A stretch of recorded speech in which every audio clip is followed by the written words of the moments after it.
Det gode råd er altså mange pauser og hvile, men selv når man er veludhvilet bag rattet, så kan det indimellem knibe med koncentrationen. Og så kan løsningen måske være en lille uopmærksomhedsalarm.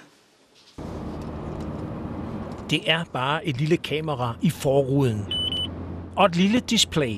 Hvis vi kommer med høj hastighed i forhold til den bil, der er foran os, jamen så får vi en meget kraftig advarsel. Og her der har vi faktisk en advarsel, der siger, at vi skal holde afstand. Mobileye hedder systemet, og det lille kamera måler afstanden til forankørende biler. Det holder øje med afstanden til midterstriberne og til rabatten. Det vil sige, hvis vi er uopmærksomme, at vi er blevet døse, trætte, og ikke måske sidder og laver noget andet, og kommer til at dreje lidt på rattet, jamen så advarer Mobileye ved, at vi er på vej over i modsatte bane. Når alarmen lyder, så viser displayet, hvor mange sekunder man er fra at bulle op bag i en forankørende. Så vil vi få den her advarsel. Og den bliver ved, hvis man altså ikke gør noget. Og det tror jeg skulle væk de fleste folk.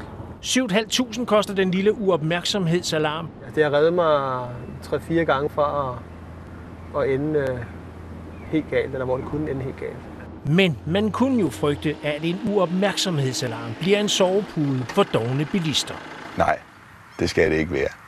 Og det bliver det aldrig. Men det kan hjælpe, når der er et eller andet, som går galt, eller når der pludselig foregår et eller andet helt ekstraordinært foran bilen, som du ikke har tænkt dig. Men der er ingen undskyldning for ikke at være vågen.